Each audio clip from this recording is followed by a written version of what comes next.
इस कहानी के माध्यम से प्रकृति का सबसे छोटा जीव यानी कि हमें जीवन की ऐसी सी एक देगी जिससे हम अपने जीवन को खूबसूरत बना सकते हैं और अपनी गलतियों को सुधार सकते हैं। चींटी का शरीर तो बहुत छोटा होता है, लेकिन उनकी इच्छा शक्ति, उनकी लगन इंसानों से कई गुना बड़ी होती है। तो आइए हम इस कहानी को विस्तार से जानें। एक बार एक बहुत ही दुखी व्यक्ति एक महात्मा के पास आकर कहता है कि मैं अपने जीवन से बहुत दुखी हूं। मैं अपनी बीवी, बच्चों और अपने परिवार को भी खुश नहीं रख सकता। मैं अपने लिए भी कुछ नहीं कर पा रहा हूं। कभी कभी तो मुझे अपनी जिंदगी को खत्म कर देने का भी ख्याल आते हैं। आप इतनी साधनाएं करते हैं, इतनी तपस्या करते हैं, क्या आप मुझे कोई ऐसा मार्ग बता सकते हैं कि जिससे कि मैं अपने बुरे वक्त से बाहर आ सकूं? मेरा बहुत बुरा समय चल रहा है। 2 वक्त की रोटी का इंतजाम करना भी मेरे लिए बहुत मुश्किल हो गया है।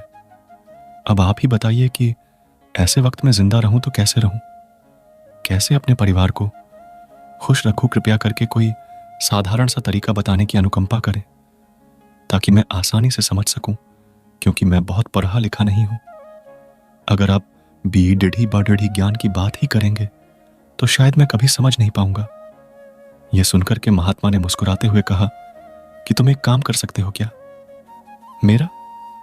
उसने सामने की तरफ इशारा करते हुए कहा कि उस ऊंची पहाड़ी पर एक मंदिर है और उस मंदिर के पास चींटियों का एक घर है जहां पर हजारों चिट्ठियां रहती हैं। तुम्हें सुनने में बड़ा अजीब लगेगा, लेकिन वो चींटियां उस मंदिर की जमीन को खराब कर देती है और उस मिट्टी की उपजाऊ शक्ति को भी खत्म कर देती है, जिसके कारण वहां पर कोई भी पेड़ या कोई भी घास पनप नहीं पाती है। तू मेरा एक काम करो, उसके बाद तुम्हें तुम्हारे सवालों का जवाब दूंगा। तुम 7 दिन तक रोज उस पहाड़ी पर जाओ और वहां चींटियों के घर को तहस नहस कर दो, उनको तोड़-ठेस दो। जब भी तुम्हें कोई का घर मंदिर के आसपास दिखे तो उसे तहस नहस कर देना, लेकिन याद रहे घर को तोड़ने में कोई भी चींटी को हानि नहीं होनी चाहिए, कोई भी चींटी मरनी नहीं चाहिए। इस बात को समझने के प्रयास करते हुए वो युवक वहां से चला गया। शायद उसको कुछ समझ नहीं आया था कि महात्मा जी ऐसा क्यों करवा रहे हैं। वो तो तुम चींटियों पर अन्याय कर रहे हैं, उनका घर तुड़वा रहे हैं, उन्हें नुकसान पहुंचा रहे हैं। आखिर कौन महात्मा ऐसा करेगा? लेकिन फिर भी उस महात्मा की बात मानती हूं, या वो अगले दिन से ही पहाड़ी पर जाना शुरू कर देता है। जब वो पहले दिन पहाड़ी पर पहुंचता है, तू देखता है कि बहुत सारी चींटियां अपना खाना जुटाने में लगी हुई है। सारी चिट्ठियां कतार में चल रही थीं और अनाज के छोटे छोटे कण उठाकर अपने घर में जमा करती जा रही थीं। यह देखकर पहले तो उस युवक का मन कमजोर पड़ डियच गया। उसने सोचा कि ये इतनी मेहनत करके अपना घर भर रही है और इनके घर को तबाह कर दूंगा तो इनको कितना बुरा लगेगा। लेकिन फिर उसने उस महात्मा के बाद याद करते हुए उस घर को तोड़ना शुरू कर दिया। जल्दी ही चींटियों में हाहाकार मच गया और वो इधर उधर दौड़ने लगी। अभी तक जो कतार में चल रही थी वो भी बिखर गई और इधर उधर अपनी जान बचाने के लिए भागने लगी। थोड़ी ही देर में एक घर टूट गया। सारी चिट्ठियां इधर उधर छुपने के लिए भाग चुकी थीं। यह करने के बाद वो युवक दुखी मन से वापस अपने घर वापस लौट आया। उसका मन परेशान था, दुखी था, पश्चाताप से भरा हुआ था। फिर उसने अपने बिस्तर में रात में लेटे लेटे ही सोचा कि अब तो उन चींटियों का घर तबाह हो चुका है, अब वह वापस जाने का क्या प्रयोजन है, क्योंकि चींटियों का घर तो तहस नहस करने के लिए महात्मा जी ने कहा था, जो मैं कर चुका हूं। लेकिन फिर कुछ सोचकर अगले दिन उसने फिर से जाने का निश्चय किया और अगले दिन सुबह सुबह उठकर वो वापस उसी पहाड़ी पर पहुंच जाता है। पहाड़ी पर पहुंचकर वो उसी जगह पर पहुंच जाता है जहां पिछले सुबह उसने उस घर को तहस नहस किया था। लेकिन वो ये देखकर चौंक जाता है कि उन चींटियों ने फिर से अपना घर उसी जगह पर बना लिया था और अब वो फिर से अपने घर के लिए सामान इकट्ठा करने में जुटी हुई थी। उस आदमी को देखकर लगा कि ये चिड़िया कितनी मूर्ख है। इनको पता है कि कल ही इनका घर इसी जगह पर तबाह किया गया और उसी जगह पर उन्होंने अपना नया घर भी बना लिया। और यह सोचकर वो आदमी हंसने को हुआ, लेकिन फिर से महात्मा की बात याद आते ही उसने उन चींटियों को घर फिर से तबाह कर दिया। फिर से उन चींटियों में हलचल मच गई और थोड़ी देर में वो चींटियां इधर उधर अपनी जान बचाने के लिए भागने लगी। कुछ ही देर में उनका घर फिर से नष्ट हो गया और वो युवक थोड़ा संतुष्ट के भाव से की, इस बार तो मैंने अच्छी तरह से उस घर को तबाह कर दिया है। अब तो वो चींटियां यहां पर अपना घर बना ही नहीं पाएगी। इसीलिए जाने से पहले उसने घर पर ठंडा पानी भी डाल दिया था कि मीडिया वहां पर अपना घर ना बना सके। और इस तरह अपना का पूरा काम करके वो युवक फिर से अपने घर को लौट आया। आज रात में सोते वक्त फिर से उस इंसान यही सोच रहा था कि क्या महात्मा ये सही काम करवा रहे हैं? क्या किसी का घर तबाह करना किसी सिद्ध पुरुष को सुबह देता है? क्या हुआ अगर वो महात्मा सिद्ध पुरुष हो ही ना? क्या होगा अगर वह मुझे बेवकूफ बना रहा हो? लेकिन फिर उसने निश्चय किया है कि मैं अपने काम को पहले पूरा कर ही लेता हूं, उसके बाद ही पता चलेगा कि महात्मा मुझसे क्या करवाना चाह रहे हैं। यही सोचकर वो रात में सो जाता है। अगले दिन सुबह उठकर वो फिर से उसी पहाड़ी की ओर निकल जाता है। पहाड़ी पर पहुंचकर तो उसी जगह पर पहुंचता है जहां पर उसने उनके घर को तबाह कर दिया था, और वो ये देख करके खुश हो जाता है कि वहां पर कोई भी घर नहीं था। सारी चिट्ठियां वहां से भाग चुकी थीं। अब उसने सोचा कि अब मेरा रोज रोज आने का क्या प्रयोजन, क्योंकि चींटियां तो अपना घर बदल चुकी हैं। महात्मा जी ने मुझे 7 दिन आने के लिए कहा था, लेकिन आज तो तीसरा ही दिन है। अब बाकी 4 दिन वापस आने का क्या प्रयोजन? और यही सोचकर उसने निश्चय किया कि यहां से वो सीधा उसी महात्मा के पास जाएगा और उनको ये सारी खबर बता देगा। जब वो वापस मुड़कर उसी पहाड़ी से उस महात्मा की कुटिया की तरफ जाने लगा तो उसने देखा कि अचानक उसकी नजर एक घरौंदे पर पाडेड़ी जो कि का ही बनाया हुआ था।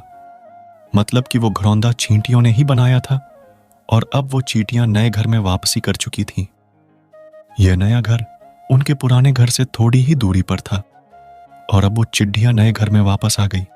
और जब उस वक्त की नजर उस पडेढ़ी, तो उसने सोचा कि शायद महात्मा को पता था कि यह चिड़िया अपना घर यहां से बदलकर किसी दूसरी जगह पर बना लेगी, इसलिए उन्होंने मुझे 7 दिन आने के लिए कहा था। और यह विचार करके हुए उसका नया घर भी तोड़ डालने के लिए पहुंच जाता है। जब वो वहां पहुंचता है तो चिड़िया उसी तरह अपना कार्य में लगी हुई थी। वो अपने लिए खाना इकट्ठा कर रही थी, अपने घर में जमा करती जा रही थी जो पुराने घर पर टूटा था। वहां से भी अनाज के कण बचे हुए थे। वो चिट्ठियां वहां से भी इकट्ठा करके अपने घर में ला रही थी। अब यहां फिर से युवक का मन थोड़ा कमजोर पड़ रही गया, क्योंकि वो खुद भी कमजोर था, खुद भी वक्त का मारा हुआ था। इसीलिए उसके मन में उन चींटियों के प्रति दया का भाव उमड़ेच रहा था। उनके ऊपर उसे दया आ रही थी। उस चाहता था कि उनकी मदद करे, लेकिन वो उल्टा उनके घर को नुकसान पहुंचा रहा था। लेकिन उस महात्मा की बात को याद करते हुए उसने फिर से उस घर को तोड़ डालने का निश्चय किया और उसने इस बार बीड़ड़ी ही सावधानी के साथ बिना किसी चींटी को नुकसान पहुंचाए वह घर भी तबाह कर दिया। वक्त थोड़ा ज्यादा लगा, लेकिन क्योंकि किसी भी चींटी को नुकसान न पहुंचाने की शर्त जोड़कर रखी गई थी, महात्मा ने पहले ही कहा था कि किसी भी चींटियों को नुकसान नहीं पहुंचना चाहिए। इसीलिए उसकी बेड़ी ही सावधानी के साथ घरों को तबाह करना था। लेकिन आखिरकार उसने उस घर को भी भाग कर ही दिया। उस घर को तबाह करने के बाद वो बड़े ही दुखी मन से, इस बार वो पहले से भी ज्यादा दुखी था, क्योंकि उनका नया घर भी तोड़ डाश दिया था।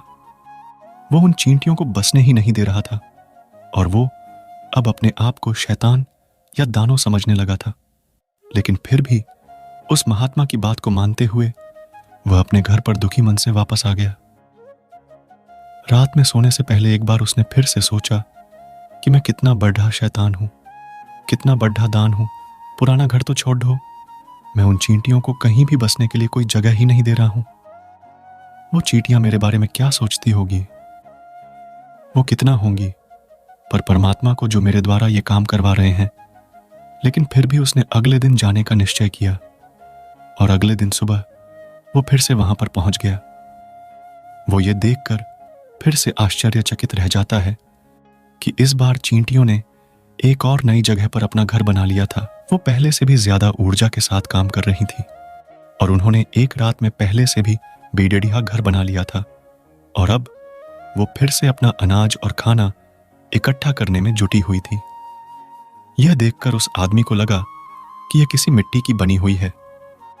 मैं इनको बार बार यहां से बहकाने की कोशिश कर रहा हूं और ये वहीं पर अपना घर बना लेती है। क्या इनको पता नहीं है कि मैंने यहां पर कभी भी बसने नहीं दूंगा? ये चींटी है, देखने में इतनी छोटी है, लेकिन फिर भी ये मुझसे हार नहीं मान रही है। बड़ी ताज्जुब की बात है। और इस बार उसने गुस्से में उस घर को तहस नहस कर शुरू कर दिया। लेकिन इस बार तहस नहस करते हुए कुछ चिट्ठियां वहीं पर मर गई, उसके पैरों तले कुचल दी गई। कुचलने के बाद जब वो अपने अहंकार से बाहर आया तो उसने देखा कि गुस्से में उसने बहुत सी चींटियों को क्षति पहुंचा दी है। उसका मन पश्चाताप से भर गया और वो रोता हुआ अपने घर की तरफ बियाराच गया। रात में सोते वक्त उसने सोचा कि मैं उन चींटियों पर बहुत ज्यादा अत्याचार कर रहा हूं, अब इससे ज्यादा अत्याचार मैं नहीं कर पाऊंगा। और यही सोचकर वो अगले दिन उन चींटियों के लिए अपने घर में आटा लेकर उस पहाड़ी पर पहुंच जाता। आज उसके मन में उनके प्रति श्रद्धा का भाव था, दया का भाव था।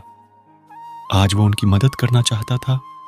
और छोटी है वो चिट्ठियां और तुम इतने बड़े हो, लेकिन उनका मन तुम्हारे मन से इतना बढ़ा है, इतना विशाल है, इतना दृढ़ संकल्पित है कि इतनी बार घर टूटने पर भी उनने कभी हार नहीं मानी। दूसरी सिंह यहां से लेने की थी। वो जय थी कि जब भी तुम्हारा बुरा समय आता है, हमें लगता है कि यह समय कभी नहीं जाएगा, यह समय मेरे जीवन को बर्बाद कर देगा, मुझे कभी नहीं जीने देगा। अपने इन्हीं ख्यालों से, अपने इन्हीं विचारों से, जिनका असलियत में कोई भी अस्तित्व नहीं है, वो सिर्फ विचार है और वही विचार हमारे मन को दुखी कर देते हैं। इसीलिए हम प्रयास करना भी छोड़ दियश देते हैं। लेकिन तुम खुद सोचो कि बार बार प्रकृति हमें क्षति पहुंचाएगी, नुकसान पहुंचाएगी, लेकिन कब तक पहुंचाएगी? अगर हम बार बार फिर से उठ के फिर से नया प्रयास करते रहेंगे तो प्रकृति भी हमारे सामने घुटने टेक देगी और वो भी वन दिन हमारे ऊपर दयावान हो जाएगी, कृपालु हो जाएगी। वो हमें सब कुछ देने लगेगी जिसकी हमने कभी कामना की थी। तुमने खुद देखा कि तुम चींटियों को तबाह करने के लिए पहुंचे थे, लेकिन तुम उन पर हो गए। क्यों हुई? क्योंकि तुमने देखा कि चींटियां हार ही नहीं मान रही है। प्रकृति तुम्हें वो सब कुछ देगी जो तुम अपने जीवन में पाना चाहते थे। इसीलिए 2 सीख याद रखना, कर्मशीलता कार्य करते जाना, और दूसरा एक ना वन दिन प्रकृति तुम्हारे उस कर्म का परिणाम जरूर देगी। तो मेरे प्यारे दोस्तों, कैसी लगी है ये कहानी? आप मुझे कमेंट सेक्शन में जरूर बताना। अगर इस चैनल पर आप पहली बार आए हैं तो चैनल को सब्सक्राइब करना ना भूलना। मिलते हैं अगली किसी कहानी में, तब तक के लिए अपना ख्याल रखना। ओम नमो बुद्धाय नमः।